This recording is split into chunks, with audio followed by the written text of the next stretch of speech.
The alarm clock was a mechanical bird, all sharp edges and shrill insistence. Leo slammed a palm on it, the gesture so ingrained, the silence that followed felt like a part of the noise. His small apartment held the chill of a San Francisco morning that never quite warmed. For a moment, he lay still, the weight of the day and every day before it pressing down. Then he swung his legs out, his feet finding the worn rug beside the bed. Routine was the scaffolding that held him up. 2 hours later, he was at the wheel of a discreet, unremarkable sedan, winding along the coastal highway towards the towering silhouette of the Airy, the cliffside resort and spa. To the world, Leo was Leo Marine, the new day-shift janitor. His uniform was crisp, navy blue, his name stitched in white thread over the heart. In his pocket, a heavy, old-fashioned key fob bore the resort's emblem, a stylized eagle cradling a pine tree. He was, in fact, Leonardo Alistair van der Wachter III, the sole inheritor of the Airy and the entire dizzying fortune behind it. His father, Leo Jr., had died 3 months ago, leaving a vacuum of grief and a mountain of legal papers. The will had been explicit. Leo could not claim his inheritance for 1 full year, during which he must work, unrecognized, in every department of the resort. To learn it from the ground up, the lawyer had intoned, to understand its soul, not just its balance sheet. So here he was, pushing a cart stocked with pine-scented cleaners, microfiber cloths, and a quiet desperation. His first stop was the grand lobby. The morning sun streamed through 30-foot windows, painting the redwood beams with gold. The air smelled of high-end coffee and lemon polish. He saw Margot at the concierge desk, a woman in her 60s with a cap of silver curls and eyes that missed nothing. She was helping a flustered young family, the parents trying to corral twin boys who were mesmerized by the koi pond. The trick, Margot was saying, not to the parents, but directly to the boys, her voice a low, conspiratorial melody. The trick is to stand very still and think peaceful, fishy thoughts. They're shy, you see. She handed each boy a single fish pellet from a hidden drawer. The chaos stilled into focused wonder. Leo watched, dusting the vast stone hearth. It was a small kindness, a moment of grace that cost nothing and transformed everything. His father had always spoken of Margot as the true north of the Airy. Now Leo saw why. His cart squeaked a soft complaint as he moved towards the lakeside wing. Here, the corridors were quieter, carpeted in deep forest green. As he emptied a wastebasket in a vacated room, his gaze fell on a framed photograph on the desk, left behind. It was a family, 3 generations, he guessed, smiling on the resort's dock, the lake a brilliant blue behind them. He picked it up, a strange pang in his chest. His own family photos were of him and his father, usually here at the Airy, but stiff, formal, more like board meetings than vacations. He placed the forgotten frame carefully at the front desk on his way past. The heart of the resort, Leo quickly learned, was not the lobby or the suites, but the humming stainless steel realm of the kitchen, ruled by Chef Anya. She was a storm cloud of efficiency, her graying hair pinned back, her forearms tattooed with recipes in her mother's cursive. Lunch service was a controlled hurricane. Leo mopped the periphery, staying out of the way, mesmerized by the ballet of it. Behind, corner, fire 2 salmon. Into this orchestrated chaos walked a busboy, Miguel, maybe 16, trying to balance 3 bus tubs. He stumbled, and a cascade of silverware and leftover rolls clattered across Leo's freshly mopped floor.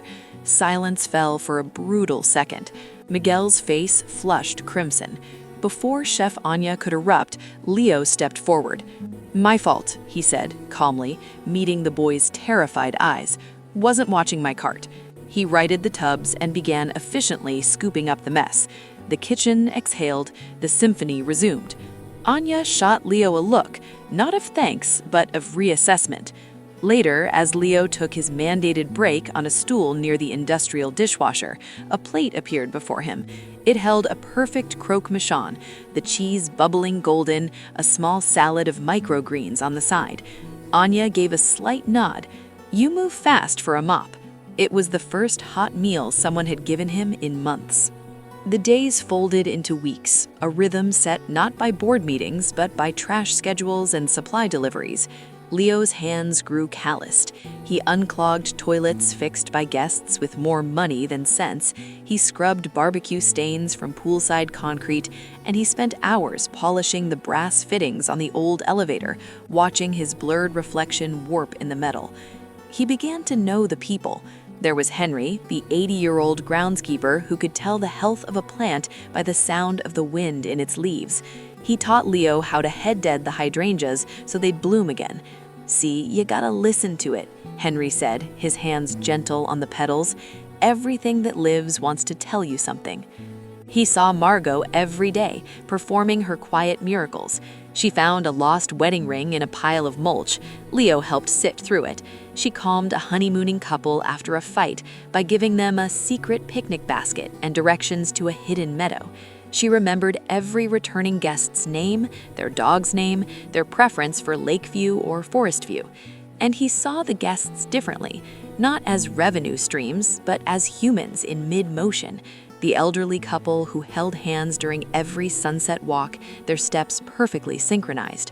The group of friends, now in their 40s, who returned every year, their laughter louder, their hair grayer, their bond palpable.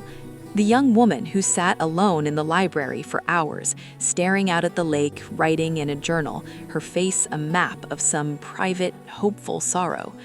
One Tuesday, a storm rolled in from the Pacific, trapping guests indoors. The power flickered. Leo was helping secure umbrellas by the pool when he saw Miguel, the busboy, looking panicked, speaking rapid-fire Spanish into his phone. Later, in the break room, Leo heard the story.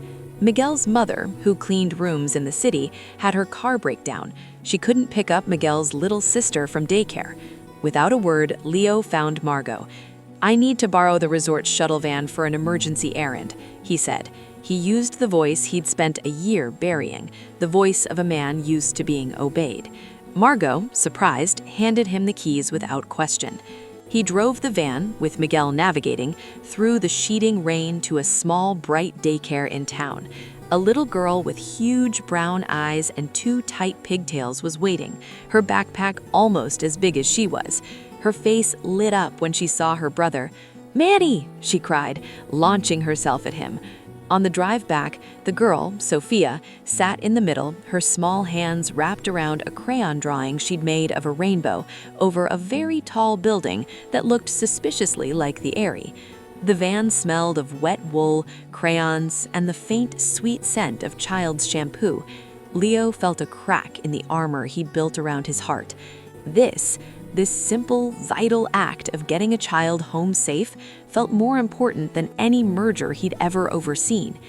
The next morning, a folded note was in his locker. "Thank you." The van was spotless. M. Taped to it was a slightly crumpled drawing of a rainbow over a very tall building that looked suspiciously like the Eyrie. The seasons turned. Leo worked through autumn when the air grew crisp and the aspen leaves shimmered like coins. He helped Henry lay down mulch for winter, his back aching in a new, honest way. He spent Thanksgiving in the kitchen, peeling a mountain of potatoes alongside Anya and her crew, sharing a pre-service meal of stew and crusty bread at the long steel table, laughter echoing off the tiles. It was the first Thanksgiving since his father died, where he didn't feel entirely alone. Winter brought a hushed, magical blanket of snow. The resort was quieter, populated by couples seeking cozy escapes. One evening, near Christmas, Leo was restocking firewood in the Great Hall fireplace. An elderly guest, Mr. Perkins, was struggling to connect his laptop to the resort's Wi-Fi to video call his grandchildren.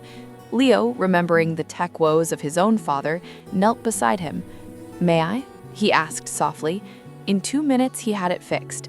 The screen flickered to life, and the man's face transformed as the pixelated faces of 2 children appeared, singing a slightly off-key rendition of Jingle Bells. Mr. Perkins's eyes glistened in the firelight. He gripped Leo's arm. "You've given me my Christmas," he whispered. That night, lying in his small apartment, Leo didn't think of profit margins or expansion plans. He thought of Miguel's relieved smile, of Sophia's rainbow, of Mr. Perkins's trembling hand on his arm. He thought of his father's directive, learn its soul. He had thought it was about operations, about laundry throughput and occupancy rates. He was wrong. The soul was in the listening. It was in Henry's plants, in Anya's food, in Margot's memory, in the shared, fleeting humanity of 1,000 everyday moments. The year drew to a close. On his final day as Leo the janitor, a crisp day in early spring, he was called to the rooftop garden to fix a leaky irrigation line. As he worked, he looked out over the resort, his resort, sprawling below. He saw the lake, the docks, the hiking trails snaking into the redwoods. He saw the windows behind which lives were unfolding, stories were being written. He didn't see an asset. He saw a living, breathing organism held together by the dedication of people he now considered friends. He finished his shift, changed out of his uniform for the last time, and folded it neatly. He walked to the concierge desk. Margot was there, as always. "Margot," he said. His voice was different, softer but fuller. "Could you gather the senior staff, Henry, Anya, Miguel, if he's available, in the cedar room in an hour? There's something the new owner would like to share." Her sharp eyes studied him. A slow, knowing smile spread across her face. She had always suspected, he realized. She had the kind of wisdom that saw past uniforms and job titles. "Of course, Leo," she said, and the way she said his name held a new warmth, a recognition. An hour later, they assembled in the quiet, wood-paneled cedar room. Henry smelled of potting soil, Anya had a smudge of flour on her cheek, Miguel looked nervous in his best shirt. Margot stood serene. Leo stood before them, in simple slacks and a sweater. He felt their curious gazes. He took a deep breath, the scent of old books and lemon oil in the air. "A year ago," he began, "my father died. He left me this place, but with a condition." He told them everything, the will, the disguise, the year of labor. He saw shock on Miguel's face, a grim nod from Anya, a twinkle in Henry's eye. "He wanted me to learn the soul of the Eyrie. I thought I was here to learn how to run a resort, but you taught me how to run a home." He reached into his pocket and pulled out the old key fob, placing it on the table. "This belongs to all of us now. My first act as owner is to create a partnership, a real one. Anya, the kitchen is yours to run as you see fit. Menu, suppliers, everything. Henry, the gardens and grounds are under your stewardship. Margot, you are now general manager, the heart and mind of this place." He turned to Miguel, "And for you, a full scholarship to any hospitality or culinary school you choose, with a job waiting for you here, always." The silence was profound, broken only by the crackle of the fire in the grate. Miguel was the first to move. He walked over and, to Leo's surprise, hugged him tightly. "Gracias, jefe," he whispered. Anya wiped her eye with the heel of her hand, her voice thick. "The croque monsieur was a good investment," she grumbled. Henry chuckled, a sound like dry leaves. "Knew you listened better than most." Margot stepped forward. She didn't hug him. Instead, she placed a hand on his cheek, a motherly, timeless gesture. "Your father," she said softly, "would be so very proud, not of the businessman, of the man." That evening, Leo didn't retreat to his apartment. He ate dinner in the staff cafeteria, now as the owner, but also as Leo. The conversation was easier, laced with a new profound respect and a shared history. Later, he walked the grounds. He stopped at the front desk, where a new family was checking in, the parents tired, the children buzzing with excitement. The little girl looked up at him. "Are you the king of the castle?" she asked. Leo knelt down, meeting her gaze.